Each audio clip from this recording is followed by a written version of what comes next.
அனைவருக்கும் வணக்கம். உங்கள் கிருஷ்ணப் அகாடமியிலிருந்து வினிதா. இந்த வீடியோவில் நம்ம டாப் 5 கரண்ட் அஃபேர்ஸ் பார்ட் 13 பார்க்க போகிறோம். பாருங்கள், ஃபஸ்ட்டு ஒன்றுங்க ரொம்ப முக்கியமானது. புற்றுநோய்க்கு முற்றிலும் உள்நாட்டிலேயே உருவாக்கப்பட்ட நவீன சிகிச்சை முறை எதுன்னு பார்த்தீங்கன்னா கார்டிசெல். அப்போ உள்நாட்டிலேயே என்ன பண்ணியிருக்காங்கன்னா ஒரு நவீன சிகிச்சை முறையை உருவாக்கியிருக்காங்க. அதற்கு பெயர் என்னதுங்க? கார்டிசெல். இது யாரால் உருவாக்கப்பட்டதுன்னு பார்த்தீங்கன்னா ஐஐடி மும்பை மற்றும் டாடா மெமோரியல் சென்ட்ரல் உருவாக்கப்பட்டது. ஓகேங்களா.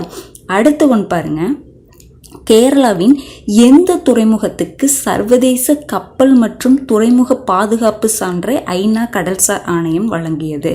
அப்போது ஐநாவுடைய கடல்சார் ஆணையம் இருக்குது பார்த்தீங்களா, அது அந்த நிறுவனம், அந்த ஆணையம் என்ன பண்ணியிருக்காங்கன்னா கேரளாவுடைய விழுஞ்சம் துறைமுகத்துக்கு சர்வதேச கப்பல் மற்றும் துறைமுக பாதுகாப்பு சான்றை என்ன பண்ணியிருக்காங்க?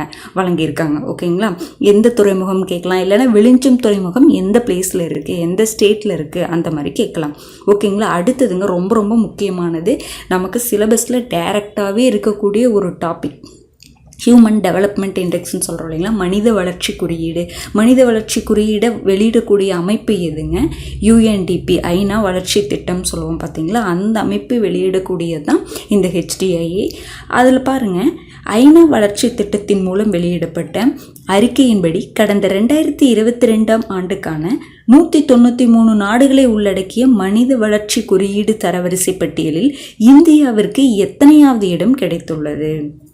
ரொம்ப ரொம்ப முக்கியமானதுங்க. வருஷத்தை நல்லா பார்த்து வச்சுக்கோங்க. 2022 நம்ம எத்தனையாவது இடம் இருக்கும்? 134வது இடம் இருக்கும். இதுதான் லாஸ்ட், அப்போ ரீசெண்டாக என்ன சொல்லலாம் அப்படின்னா இன்ஃபர்மேஷன். ஓகேங்களா. 134வது இடத்துல இருக்கும் 2022. பாயிண்ட் பார்த்தீங்கன்னா 0.644 பாயிண்ட்டுமே ரொம்ப முக்கியமானது. அப்போ 2021 நம்ம எந்த பிளேஸில் இருந்தோம்னு பார்த்தீங்கன்னா 135வது இடத்துல இருந்தோம். அப்போ 191 நாடுகள் கூட கம்பேர் பண்ணுறாங்க.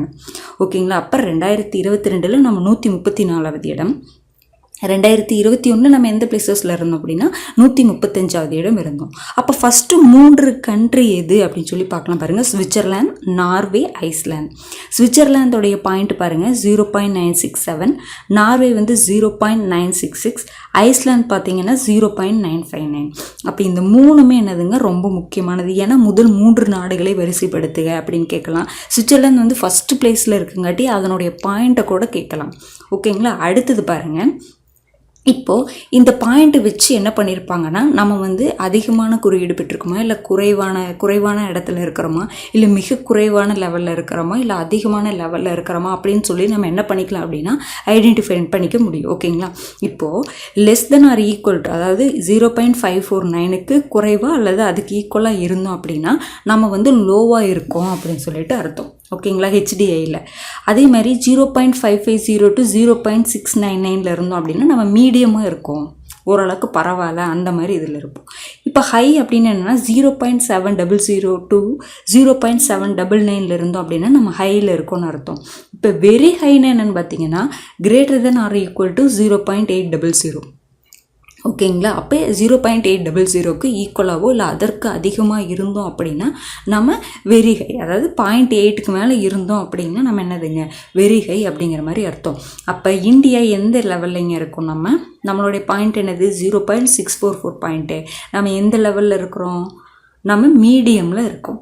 ஓகேங்களா. அப்போ பாருங்கள், சுவிட்சர்லாந்து ஃபஸ்ட் பிளேஸில் இருக்கா 0.967. அவங்க எந்த லெவலில் இருக்காங்க? வெரி ஹை லெவலில் இருக்கலாம். இப்போ நம்ம கொஷின் எந்த மாதிரி கேட்கலான்னா HDIயில் நமக்கு என்ன பாயிண்ட்டு, எந்த பிளேஸு அப்படிங்கிறத தாண்டி எப்படி கேட்கலாம், நம்ம எந்த லெவலில் இருக்கோம், புரிஞ்சுதுங்களா? லோவில் இருக்கிறோமா, மீடியமில் இருக்கிறோமா, ஹையில் இருக்கிறோமா, வெரி ஹையில் இருக்கிறோமா, அந்த மாதிரி கொஷின்ஸ் கேட்கலாம். புரிஞ்சுதுங்களா. அப்போ நமக்கு பாயிண்ட் தெரியணும். அப்போ அந்த பாயிண்ட்டு எதுக்கு கீழே வருது அப்படிங்கிறது நமக்கு தெரியணும். ஓகேங்களா. அடுத்தது பாருங்கள், விசாகப்பட்டினத்தில் நடைபெற்ற மனிதாபிமான உதவி மற்றும் பேரிடர் நிவாரணத்துக்காக இந்திய அமெரிக்க இடையிலான முப்படை பயிற்சி. அப்போ இந்தியாவுக்கும் அமெரிக்காவுக்கும் இடையிலான முப்படை பயிற்சி எங்கே நடைபெற்றதுன்னு பார்த்தீங்கன்னா விசாகப்பட்டினத்தில் நடைபெற்றது. அதனுடைய பெயர் என்னதுங்க? Tiger triumph 24. அப்போ நம்ம என்ன பண்ணோம், நம்ம முன்னாடி ஒரு 2-3 பார்த்தோம் இல்லைங்களா, தர்ம பாதுகாவலர் அப்படிங்கிற ஒரு பயிற்சி பார்த்தோம். ஓகேங்களா. அந்த மாதிரி பயிற்சியெல்லாம் இருக்குது பார்த்தீங்களா, அதையெல்லாம் நீங்கள் என்ன பண்ணிக்கணும்னா தனியாக கூட எழுதி வச்சுக்கோங்க. ஏன்னா பயிற்சி பயிற்சி சம்மந்தமாக கேட்பாங்க.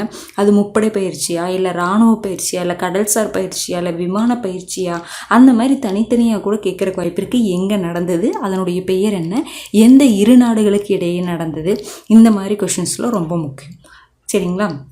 அப்போ இது என்னதுங்க, டைகர் ட்ரையம்ப் அப்படிங்கிறது இந்தியாவுக்கும் அமெரிக்காவும் இடையிலான முப்படை பயிற்சி எங்கே நடந்துச்சுன்னு பார்த்தீங்கன்னா விசாகப்பட்டினத்தில் நடந்துச்சு. ஓகேங்களா? அடுத்தது பாருங்கள், ஒரு எலெக்ஷன், இப்போ ரீசெண்டாக எலெக்ஷன் முடிஞ்சது பார்த்தீங்களா? அப்போ நிறைய எலெக்ஷனுக்காக ஆப்பெல்லாம் வெளியிட்டாங்க. எலெக்ஷன் நியூஸ் நிறைய இருக்குங்க. அதெல்லாம் நம்ம ஒன் பை ஒன்னாக பார்க்கலாம். சரிங்களா? எப்போ எலெக்ஷன் நடந்துச்சு, எத்தனை கட்சிகள் இருந்தாங்க, ஃபஸ்ட்டு தேசிய கட்சிகள், மாநில கட்சிகள் அப்படிங்கிற மாதிரி கரண்ட்டாக நிறைய நியூஸ் வந்துட்டு இருந்துச்சு. அது சம்மந்தமானதெல்லாம் நம்ம பார்ப்போம். சரிங்களா? இப்போ ஒரு ஆப் பார்க்கலாம் பாருங்கள். தேர்தல் விதிமுறை மீறல்கள் தொடர்பான புகார்களை தெரிவிக்க தேர்தல் ஆணையம் அறிமுகம் செய்துள்ள செயலை பார்த்தீங்கன்னா சி-விஜில். அப்போ ஏதாவது தேர்தல் விதிமுறை மீறல்கள் ஏதாவது நடந்துச்சு அப்படின்னா நம்ம என்ன பண்ணலாம், புகார்களை ஆப் மூலமாகவே தெரிவிக்கலாம். சரிங்களா? அந்த ஆப் பேர் என்னன்னு பார்த்தீங்கன்னா சி-விஜில். ரொம்ப முக்கியமான ஒரு ஆப்புங்க. இன்னும் 2-3 ஆப் அடுத்தடுத்த பாட்டில் பார்க்கலாம். ஓகேங்களா? பாருங்கள், ஃபஸ்ட்டு என்னங்க பார்த்தோம், ஃபஸ்ட்டு புற்றுநோய்க்கு முற்றிலும் உள்நாட்டிலேயே உருவாக்கப்பட்ட நவீன சிகிச்சை முறை எதுங்க, கார்டிசெல். அடுத்தது கேரளாவுடைய விழுஞ்சம் துறைமுகத்துக்கு சர்வதேச கப்பல் மற்றும் துறைமுக பாதுகாப்பு சான்று கொடுக்கப்பட்டிருக்கு. அடுத்தது ஹியூமன் டெவலப்மெண்ட் இண்டெக்ஸ் 2022 இந்தியா 134வது பிளேஸில் இருக்கும். ஓகேங்களா? ஃபஸ்ட்டு 3 கண்ட்ரி சேர்த்ததுன்னு பார்த்துக்கோங்க. அடுத்தது பாருங்கள், டைகர் ட்ரையம்ப் 24 அப்படிங்கிறது இந்தியா அமெரிக்கா இடையிலான முப்படை பயிற்சி எங்கே நடைபெற்றது, விசாகப்பட்டினத்தில் நடைபெற்றது. அடுத்தது தேர்தல் விதிமுறை மீறல்கள் தொடர்பான புகார்களை நம்ம எந்த ஆப் மூலமாக நம்ம இது பண்ணலாம், தெரிவிக்கலாம்னு பார்த்தீங்கன்னா சி-விஜில். ஓகேங்களா? இந்த பார்ட்டுக்கான இன்ஃபர்மேஷன் அவ்வளோதாங்க. அடுத்த வீடியோவில் சந்திக்கலாம். நன்றி.